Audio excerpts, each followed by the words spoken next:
คักพี่น้องคักวันนี้ป้าตัวมื้อนี้มาส้มสวนบักพริกของท่าวนัสพลป้าตัวพี่น้องเลยใครต้องการสั่งเลยเด้อแต่ว่าแม่ค้ายังบ่ว่างเก็บให้ตัวนี้สิย่ำหน้าว่าซั่นตัวพี่น้องเลยมีแต่หมักงาม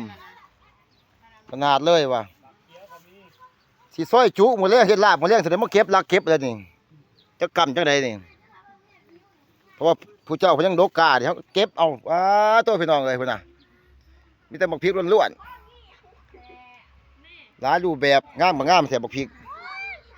สังกระดกกระดิ่งแท้บ่เกินเต็มคาราเบลบักพริกพี่น้องเลยใครมาบ่เผ็ดแต่มาลองซิมึงเด้อลองกัดมึงเด้อเกินแล้ว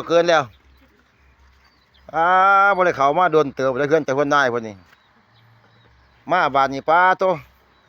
พักบงหั่นนะมองงามพุ่นน่ะบ่ได้แม่นหญ้าได้พักบงเลยนี่เด้เห็นมันเขียวงามพุ่นนี่